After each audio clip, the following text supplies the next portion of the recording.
Искам да съм някой ден фея или супергерой. Всички хора по света искам да превърна в деца. И повярвай ми, че съвсем сами този свят ще промени. Ще бъде детска планета. Които предвижда проект "Дъга за нашите деца" е провеждане на проучване сред ученици, учители и родителски общности, както и гражданството от Ямбол по проблема на ранното отпадане на децата от училище, проблема с ранното раждане и ранното семейно съжителстване. Както и резултатите от това проучване ще бъдат показани на обществеността отново с един разговор, една дискусия по тая тема, за да заострим вниманието и да поддържаме това внимание заострено към сериозния социален проблем, който ни съпътства. Предвиждаме и внимание към съдебната практика, наблюдение на съдебни дела и решения, които взема съда по повод на сигнали и заведени такива дела за ранни съжителства, неправомерни дейности, насилствено омъжване и прочие процедури, за да може да видим какво се случва в съдебната зала и какво е необходимо, за да се получи справедливо развитие на съдебните процеси. Заедно с това и в работата с млади хора, ще има и работа с млади хора, при които тези проблеми също ще бъдат дискутирани и ще заострим вниманието и тяхното към правната страна на проблемите, които съпътстват живота на младите хора, като им покажем нарушенията, които може би всеки ден виждат край себе си, но не ги усещат като нарушение спрямо себе си, и направим някои възстановки на съдебни процеси, на съдебни ситуации, които така да видят те как се развиват в съда на процесите. Заедно с това имаме амбицията и желанието и сме привлекли юристи, които да дават безплатни консултации на млади хора, които са попаднали в трудна ситуация, за да могат да получат квалифицирана помощ, за да видят и изхода от ситуацията, в която са попаднали. Предвиждаме едно училище живот, което да включи 30 млади момичета, може и момчета, които имат желание да се включат, с тренинги за настоящи млади, невръстни, бих казала, родители, които имат трудности в отглеждането на децата си, както и занимания на същите и на разширен състав от същата група по основни учебни предмети, които са отпаднали от училище, но проявяват желание да се развиват и да завършат някаква степен на училищно образование. Както предвиждаме и регулярни срещи с ученици в училищата Петър Берон, Йордан Йовков в Ямбол, с цел така информиране, запознаване и на децата с техните възможности и превенция на напускането на училището. Заедно с това предвиждаме и широко медийно информиране на проявите, които са предвидени, създаване и поддържане на Фейсбук страница, която вече е на лице в Фейсбук пространството, и нещо, което според мен е доста ценно, и изготвяне на сборник с материали от наблюденията, от анализите на проучването, от изказвания ваши на дискусии, с практически препоръки и за превенция на ранното родителство. Очакваните резултати от този проект са увеличаване на готовността на подрастващите за здравословно поведение и самосъхранение, както и стимулиране желанието им за учене и развитие в обществото. Споменах, че предвиждаме включване на 30 момичета и момчета в занимания и тренинги за подобряване на тяхната образование и с желанието те да минат в по-горен клас или, ако успеят, и някои, които имат възможност да завършат някаква степен на своето образование. И третът очакван резултат е да предложим модел за стимулиране на деца-майки за завършване на образованието си и завръщане към дейности, получаване на професионална квалификация, обучение, за да могат да се реализират, да могат самостоятелно да организират своя живот и да отглеждат своите деца. Читалище умение е инициатора на този проект. Читалището е създадено 2003 година. Работи за обогатяване на културния, социалния и образователен живот в Ямбол, за запазване на обичаите и традициите на българския народ, за възпитание и утвърждаване на национално самосъзнание, за развиване на дарбите и талантите на хора от различна възраст. Намира се в центъра на града. Тук се намира и негов представител, секретаря на читалището, госпожа Нели Стефанова. Радвам се, че в днешната дискусия имаме представител на прокуратура в лицето на господин Илиян Мирослав Илиев, извинявам се много. Имаме представители на дирекция социално подпомагане Ямбол в представителството на госпожа Гергана Кръстева. Имаме госпожа Мима Кондова, която е директор на основно училище Йордан Йовков, едно от училищата с рисков контингент, така да кажа. Госпожа Гергана Димитрова, която е представител на Български червен кръст. Госпожа Ейнева, която е представител на училище доктор Петър Берон. Госпожа Станка Георгиева, която е директор на начално училище Васил Левски, село Завой. В продължение на нашите предходни проекти, ние изключително много сме работили с деца от бившия вече дом за деца и юноши. Те точно ни подсетиха, че освен да ги обучаваме, те да се пазаруват, те да се грижат за себе си, имат нужда и от подготовка на това как да се грижат за своите деца. Особено децата, които са родили деца вече. Направихме проучвания по Закона за достъп до обществена информация, разбира се, и тогава установихме, че в цялата Ямболска област са 187 непълнолетните майки. Това число и малолетни майки. За наше удоволствие, първите информационни срещи, които проведохме в ромския квартал, на 2 срещи бяха, по различни места нарочно, се установи, че тези майки имат желание действително да продължат, даже и да започнат, защото една голяма част от тях пък даже не са завършили първи клас. Това, което ние смятаме за основно и което сме обсъждали, и което е залегнало в нашата политика за закрила на децата и на младежите, имам предвид политиката на читалището, че ние няма да отнемаме функцията нито на прокуратура и съд, нито на училищата, нито на социалните служби, защото ние смятаме, че вие много добре си вършите работата, напротив, полагате най-малко усилия. Държавата също има достатъчно мерки, които предлага, включително последните промени, които се въведоха, т.е. се обсъждат в Закона за семейните помощи.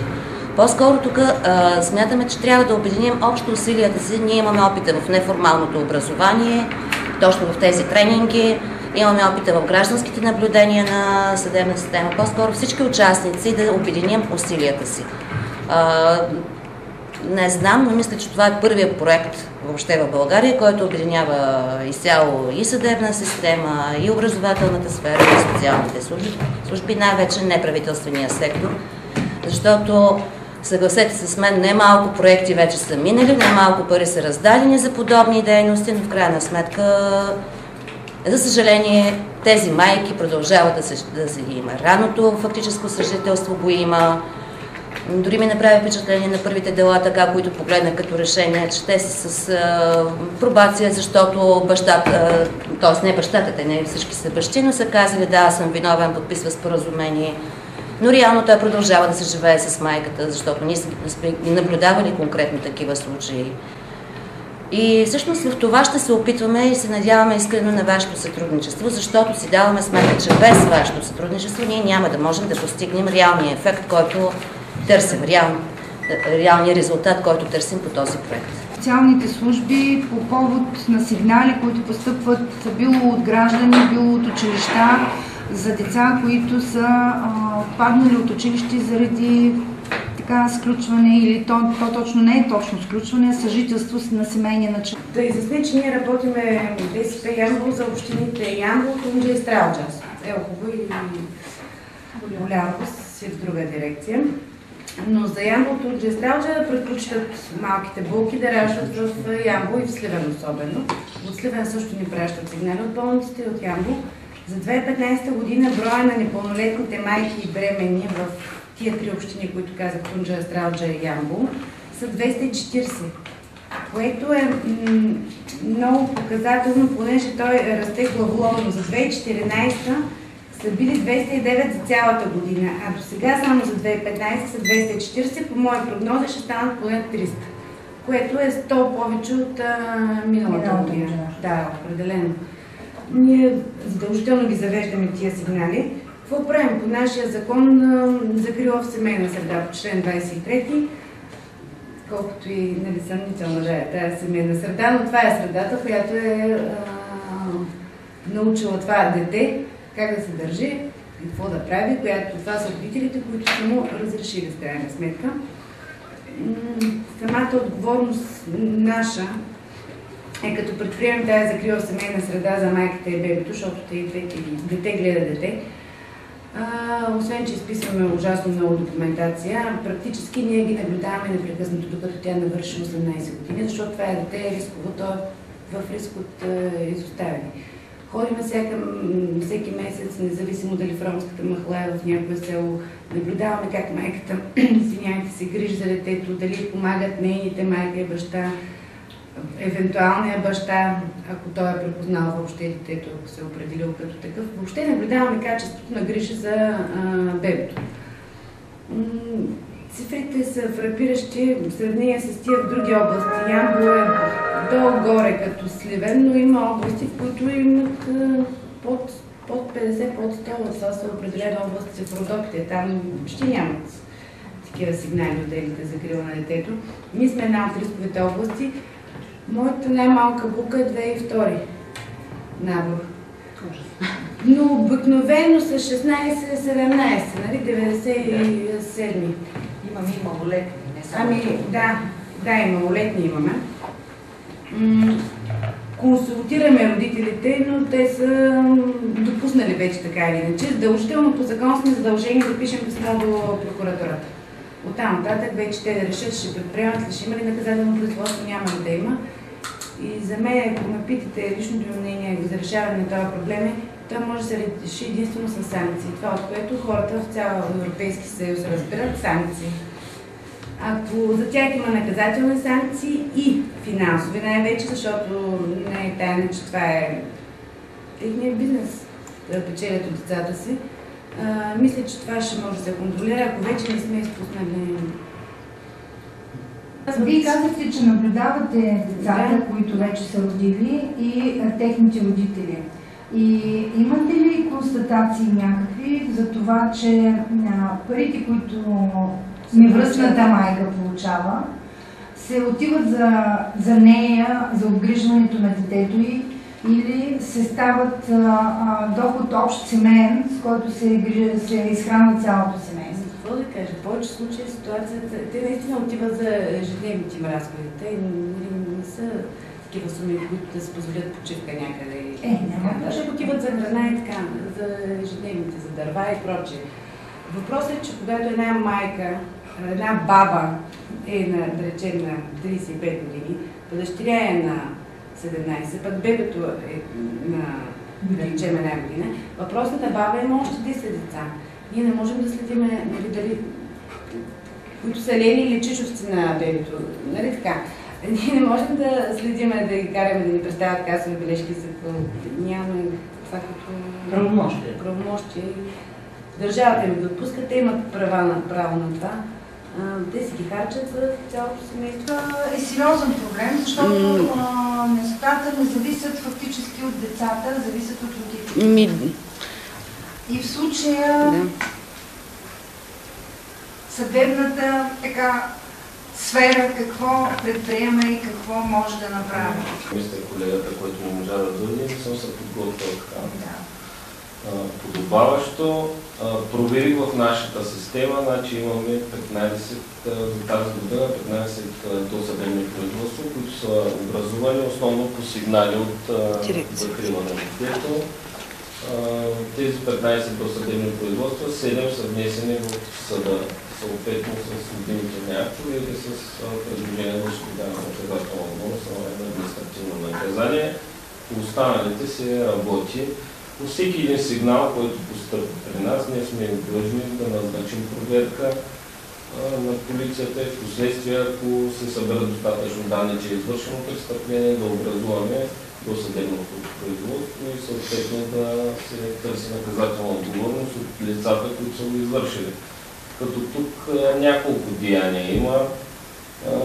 Едното е, когато пълнолетно лице, което без да е изключило брак, заживее съпружески с лице от женски пол. Това е също лицето, което е заживяло с непълнолетното.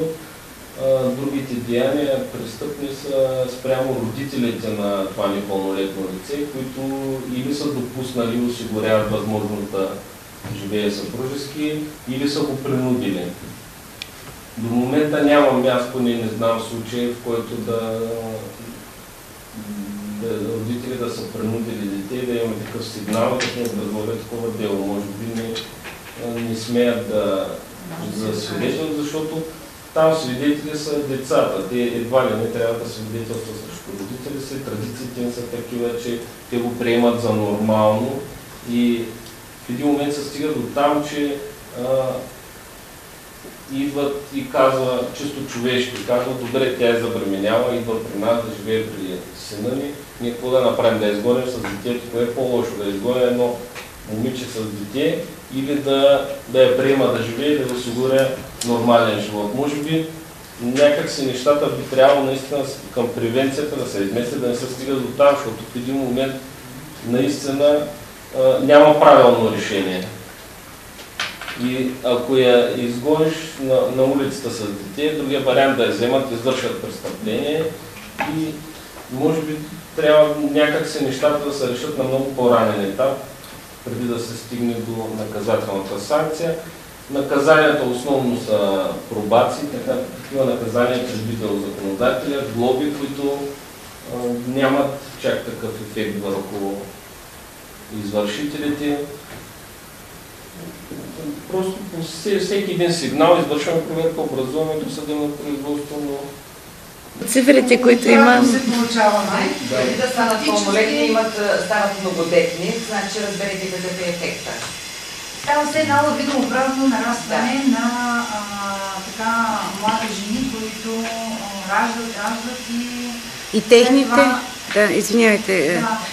Трудно обгрижват децата си и им осигуряват достатъчно добър живот.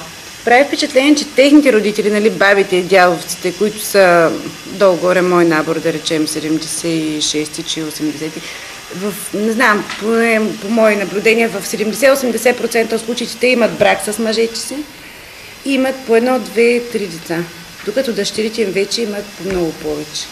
В този случай си мисля, че причината това нещо да се разраства, вероятно е безработицата и беднотията, която ги принуждава по този начин да действат. Но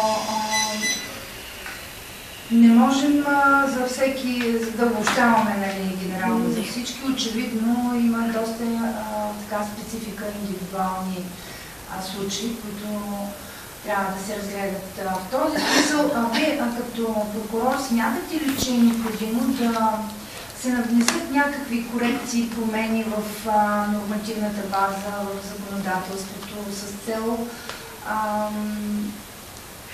да се защитят в по-голяма степен тия деца, които попадат в подобни ситуации? Така са защитени. Има си предвидени престъпления. Въпросът е по-скоро да се наблегне на превенцията, защото, както и казах вече, като се случи, няма правилно решение. Едно непълнолетно дете, като има дете, оттам дали съпруга и ще го осъдим, ще го вкараме в затвора, то не може да се върне по-нататък. За тях вече нещата са минали. Като превенция спрямо останалите по някакъв начин да така да се каже, да се оплашат, да се въздейства върху тях принудително, предупредително. Да, но целта е, мисля, че да не се стига до там. Иначе има предвидени достатъчно престъпления, наказанията са съобразени с тежестта на престъплението. От там нататък вече няма какво повече да се направи, мисля, че от наказателно-правна гледна точка. Добре. Превенция срещу ранното семейно съжителство. Но когато се замислим по-дълбоко, това е една превенция, която трябва да разруши цялата тяхна ценностна система. Съгласете се, че те са една общност със своите ценности, със своята иерархия и ние искаме това да го разрушим. Това не става за година, 2 или 5, ние трябва да го направим. Но стъпваме в случая по много тънък лед и трябва да бъдем много внимателни. Аз приветствам вашия проект. Ние участваме в още един такъв, с който се борим срещу ранните бракове с центъра Малипей. Имаме някакъв слаб резултат, но моето мнение е, че първо трябва да се въздейства върху децата, защото те така са възпитавани. Те никой не ги принуждава. Те сами искат да направят това. Моите наблюдения, тази стъпка, те решават сами да я направят. Дори в много от случаите сами бягат от къщи и извършват този акт. Защото родителите така са ги възпитали. Но най-добре е да се действа паралелно, родители и деца, и да се започне от ранна детска възраст, от детската градина, лектории с родителите. Наблюдавам и други мероприятия, включени активно в училищния живот. Тези, които са най-застрашени според мен, това, което аз наблюдавам през последните години, са най-бедните слоеве. Това са тези, които имат много деца, тези, които живеят в крайна бедност и мизерия, които са абсолютно неграмотни, необразовани. Останалата част, по-грамотните, по-заможните, не омъжват вече дъщерите си по този начин. Изчакват поне да навършат 16 години. Значи тук колежката от социално подпомагане каза, че с повечето са случаите 16-17 годишни. Това едва ли ще успеем да го изкореним някога. Но поне да спрем детските ранни семейни съжителства на 12 на 13 години. Това мисля, че трябва да бъде по-сериозната работа в тази посока, защото те са най-страшни. Ние в училище последните няколко години сме разработили програма за превенция на ранното отпадане. В тази програма имаме най-различни дейности. Дейности по отношение на учениците, по отношение на родителите, по отношение на учителите. По отношение на учителите и на нас като общност, защото за да се борим с нещо, ние трябва добре да го познаваме отвътре. Ако ние не опознаем добре тази общност, тяхната система, тяхното мислене, тяхната нагласа, ние няма как да се преборим с този феномен, е за мен. Ранното семейно съжителство, детското семейно съжителство. Затова сме предвидели дейности в тази посока. Защото родителите не бяха съгласни, а децата бяха избягали. Затова казвам, че най-добре е да се въздейства в тази общност. Детето стои най-високо в иерархията. Той е на първо място. Отиде на училище, то няма да отиде на училище. Защото то така е. Безпрекословно изпълнява това, което иска детето. Е различно и родителите по-лесно ще възприемат това, което ние им казваме. Но защото така са ги... Това е в тяхната ценностна система. Ако нас сега ни преобърнат и да ни накарат да приемем ние тяхната ценностна система, няма да ни е лесно. Затова казвам, че за да се борим с този проблем, който е много сериозен, и не случайно казах, че стъпваме по тънък лед, защото те са много чувствителни на тази тема. Те живеят за това да омъжат и да оженят децата си, живеят да им направят сватбата, живеят за да се родят техните внуци и да ги гледат. Техният живот се върти около това. И смятам, че някак се няма връзката между социално подпомагане и училището, както каза колежката от социално подпомагане. Няма я, губи се тази връзка наистина. Ние подаваме данни към инспектората за отпадналите като ранно съвместно съжителство, но действително не стига до социалните служби. Може би трябва да се изгради един механизъм на взаимодействие, който да бъдем не само за бележките, за детските, но да имаме малко повече съвместни дейности. Като например в едно училище в Унгария са изградили една училищна група за подкрепа. Имали са такъв проблем с други етноси там и в тази училищна група за подкрепа са включили социален работник, психолог, педагог, директора на училището, която група провежда регулярни срещи с застрашените от отпадане ученици и техните родители. Една такава възможност, както примерно има социални работници в различни други институции, които работят с друг тип деца. Дали смятате, че би било така уместно в такива училища, където има голяма група рискови деца, да се включи и дейността на такъв социален работник? През последното десетилетие, бих казала, освен образователно-възпитателната дейност, на училището е вменена ролята и на социалните дейности. Ние се превърнахме в социални работници. И молби сме писали, и дрехи сме купували, какво ли не колежката и тя ще го потвърди Петър Берон, че ние изпълняваме една сериозна социална дейност. Така че би ни било това в подкрепа и полза. Ние живеем в една държава, спазваме едни закони, те са различни норми. И в Германия да отличат добре до закона, както и за нас, така и за тях. Те имат различен майчин език. Това не е... Те живеят в България. Ама те живеят в България. И тая държава е държава на нас, на арменците, на ромите, на евреите и законите са за всички. Не можем да влезем в тази етнокапсулация. Те са се капсулирали, те си той не иде всеки ден. И никой не може да влезе в там. Аз съм напълно съгласна с госпожа Кондова, защото работя 26 години. И до сега не съм видяла социален работник, наистина. Ни е необходим здравен медиатор, който да работи с родителите, защото ние непрекъснато сме в махалата и познавам. Вие каква задача ще възложите на социалния работник? Каква роля ще му... Какво ще очаквате от той може да социалния се работник? занимава да открие в дома, а не аз да ходя непрекъснато да откривам децата, родителите, аз непрекъснато говоря с тях. Ние в отдел социална закрила твърде рано се запознаваме с младите майки. Те пристигат при нас, когато са бремени още в 7 месец. Учителя да отиде, извинявайте, да разбере, че е бременно непрекъснато. Как да разбере? Идва в клас. Идва в клас. Че се крие. При нас няма така, моля само да се изслушваме едни. И няма връзка. Защото наистина проблема е много така комплексен и сериозен. Уважавайки ценностната система на етносите, аз до някъде подкрепям вашето изказване за това, че все пак нормите, които са решени да се изпазват в държавата, са за всички и ще трябва да работим така, че да ги спазваме максимално и добре да съжителстваме заедно с различните етнически групи.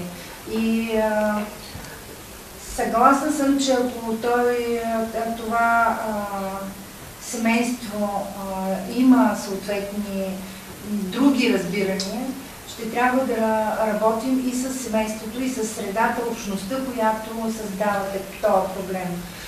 За съжаление, ние бяхме поканили представители на ромски организации, които очакват да дойдат да се включат в дискусията, но така и не се появиха.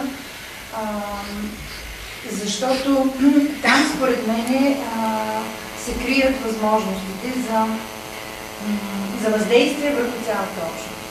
Освен медиатори, освен превенцията, сега в момента се сещам, че тези дела, които са били в съда, могат да бъдат популяризирани, да бъдат показани в махлата, за да се види за какво става въпрос.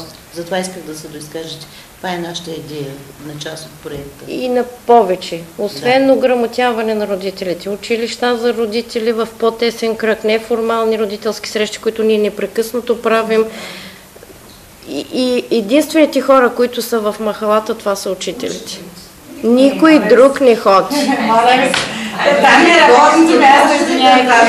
Вие работите с определен 240 времени. Аз имам 800 ученици и работим по 2 с 1600 Ние аз работя 20 000 Ние познаваме децата, колеги, моля ви, нямаме помощ от ваша страна. Нямаме наистина, даже обратно.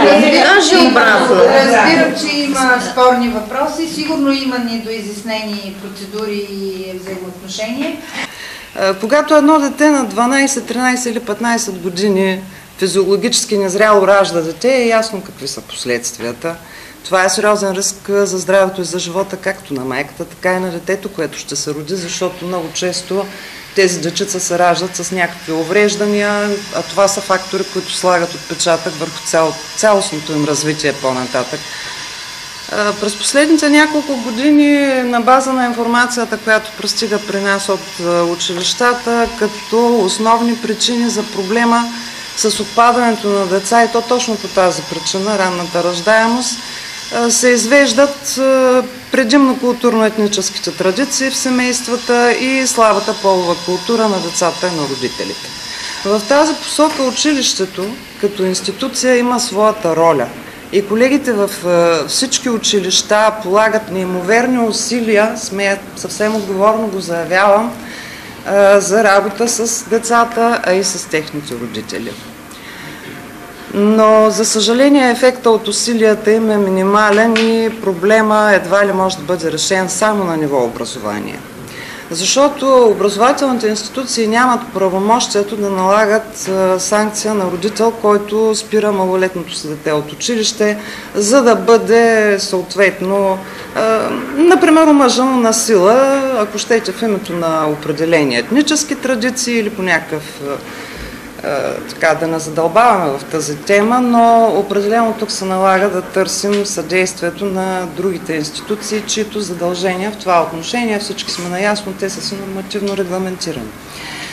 Аз все пак искам да напомня, че имаме създаден от години вече и е в сила един координационен механизъм за взаимодействие между институциите при случаите на деца жертви на насилие или в риск. И въпреки някои трудности при прилагането му, до голяма степен той дава възможност институциите съвместно да реагират своевременно при случаите на деца, които са поставени от родителите си в ситуация да бъдат насилствено омъжени. И аз държа да споделя един случай, той например през месец май тази година, буквално в края на учебната година, имахме случай с едно момиченце в 7-ми клас, няма значение от кое училище е, добра ученичка с желание да посещава училището, но насилствено беше спряна от училище, омъжена от родителите си, съответно бито, насилвано детето и така нататък, избягало от къщи, потърсило закрила именно при социалните служби в дирекция социално подпомагане, след което отишло в училището, защото това дете просто няма къде другаде да се скрие.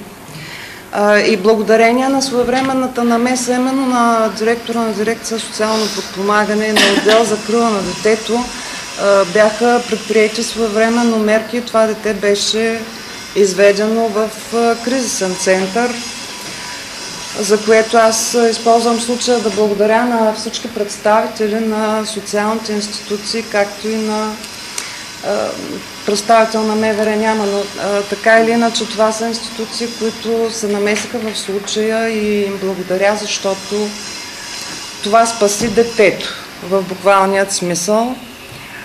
и разчитаме на съдействието на всички институции с отношение към образованието и му пожелавам успех в реализацията на всички дейности, които са свързани най-вече с превенцията на ранната бременност и раждането от деца, както и с реинтеграцията на малолетни в системата на образованието, защото това са сериозни проблеми за цялото ни общество. Няма нужда да се разграничаваме, а по-добре да се обединим в полза на децата, да ги предпазим от нежелани ситуации, които са вредни за тяхното здраве, и да обединим усилията, за да може да се развие това дете, неговия потенциал, човешки, не само физиологичен, защото в случая на ранното раждане чисто физиологически този процес доказва, че детето е в състояние да се възпроизвежда.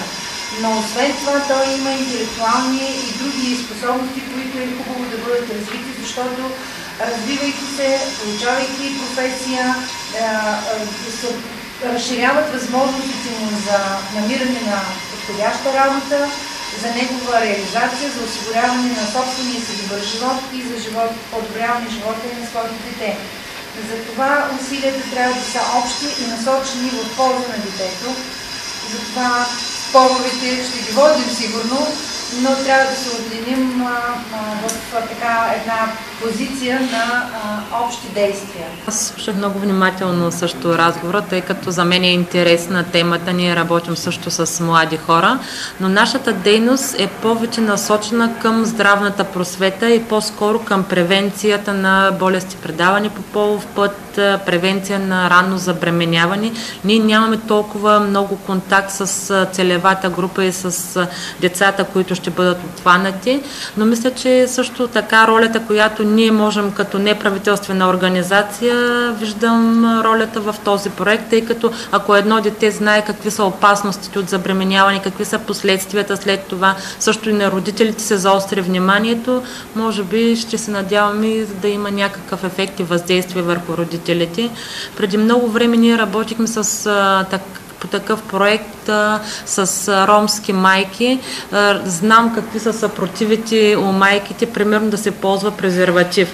Когато ние започнахме да представяме как правилно да поставят презерватив, как спиралата, че едно от предпазните средства, бяхме така доста приети недобре от аудиторията. Трябваше време, за да може ромските майки да ни приемат, да разберат, че ние сме с тях, че ние мислим доброто на тях и на техните деца, и в крайна сметка имаше така добър резултат този проект. И тук сме поканили госпожа Станка Георгиева, която миналата година също работи по такъв проект. Учим децата на това да живеят и да се държат правилно вкъщи, в училище и в обществото, още в начален етап.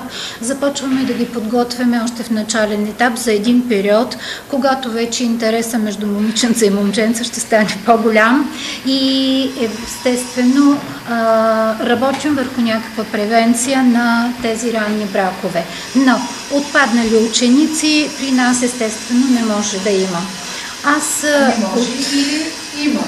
Не може да има и няма отпаднали ученици в нашето училище. Да. Много са... но въпросът има ли? Не, няма. Исках да кажа, че аз съм на мнение, че трябва да се работи с децата, но про едно непълнолетно дете, което не познава достатъчно добре и себе си, не познава достатъчно добре физиологически себе си, собственото си развитие, последиците от едно такова ранно съжителство, от едно ранно забременяване, не можем само него да виним. Работата трябва да бъде насочена към родителите, защото те де-факто са родители на едно непълнолетно дете и те са отговорни за развитието на това дете, за това дете да посещава редовно училище, това дете да се държи нормално вкъщи, в училище, в обществото и така нататък. Аз много сериозно мисля, че трябва да се работи много сериозно с родителите. предимно с родителите, имам наблюдения и може би това мое мнение проистича от факта, че нашите ученици са малки и трябва наистина да работим с родителите. Мнението на колегите е, че трябва да се работи и с децата, но техните ученици са по-големи и може би за това се разминаваме. И бих била също много доволна, ако в училище влизат социални работници, влизат и здравни работници, които да здравното възпитание на децата да се повиши в ранна детска възраст, най-напред от чисто хигиенните навици и дневния режим, който те трябва да спазват, за да се приучат от малки, защото когато започне стъпка по стъпка от малко едно дете и това нещо се изисква постепенно, смятам, че се изграждат някакви умения. Те трябва да започнат на начален етап и да не прекратяват, да се изграждат, докато детето завърши образованието си. По отношение на обучението на възрастните работихме по проект "Нов шанс за успех", където ограмотявахме възрастни, първично или вторично неграмотни хора за придобиване на начална грамотност в 4-ти клас и възрастни за усвояване на учебното съдържание в 5-ти клас.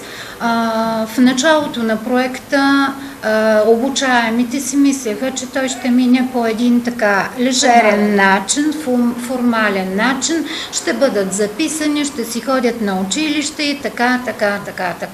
Но когато започнахме много сериозни разговори с тях, се стигна до положението, че това се училище, като всяко училище, трябва да си посещават редовно учебните занятия, да си завършат този курс под този проект и да си вземат дипломата за съответния клас.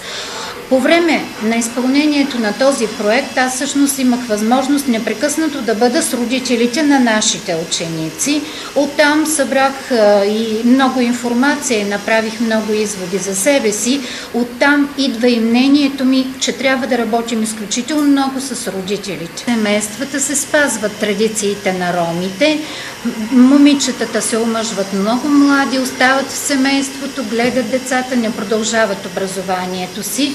Другата причина е наистина по-голямата разкрепостеност в днешно време на децата и наистина мисълта, че те могат да направят всичко и това ще остане безнаказано. Това също е фактор. Но основната причина идва от семейството, според мен. Каната и много се радвам, че има такъв проект, защото аз работя от много години в това училище. Много от ромите в това село са хора, с които се познавам от много години и някои от тях търсят помощ и търсят съвет как да постъпят в определен момент. Една такава работа би могла да ги насочи как да постъпят. Има млади мъже и жени, които искат определено да завършат образованието си. Да знае. Това е много важно, което казахте, че цялата махала и цялото общество трябва да се разбере. Трябва да се афишира, значи и решенията на съда, които излизат, и да се показва това решение и тази санкция, за да се знае, че я има и че те подлежат на тази санкция. 240-15. Което го мъжеха на сила, цялото село знае, че специално са му взели детето. Защото вижте още. Цялото село знае, че ние сме взели детето, защото добавя, че не прекрасно знаят какви са последствия. Правата нямат нужда от такова правно ограничаване. Те знаят какво може да последва.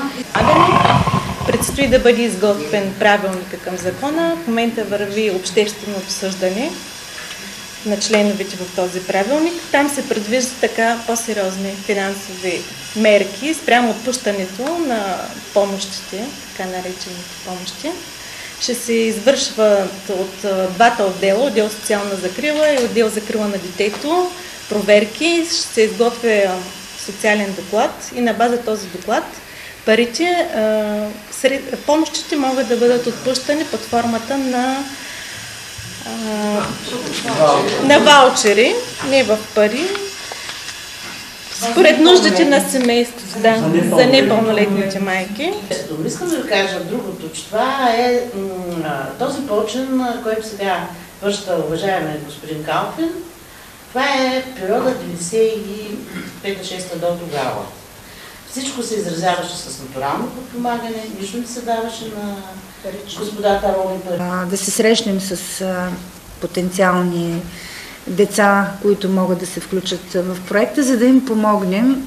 Знам, че и вие им помагате, но ще се опитаме да разговаряме и с техни родители, и с тях заедно да работим, за да могат те да преминат по-успешно в по-горен клас. Ако успеете да завършат някаква степен, ще бъде чудесно. Да намерим такъв тип млади хора, които не са грамотни. Ами аз мисля, че се получи така много динамичен разговор. Наистина се получи дискусия. До някъде и в спор влязохме в определени моменти. Да, за което благодаря на всеки един участник. Ще кореспондираме с вас и ще ви поканим и за следващите наши форуми, които предвиждаме да има. Едни за свързани с семействата, други свързани с резултатите от наблюденията в съда, трето свързано с резултатите от проучването, което предстои да проведем, така че за следващите 2 години ще имаме съвместна работа и ще разчитам на вашето съдействие и подкрепа. И благодаря още веднъж за активността и интересните мнения, които споделихте.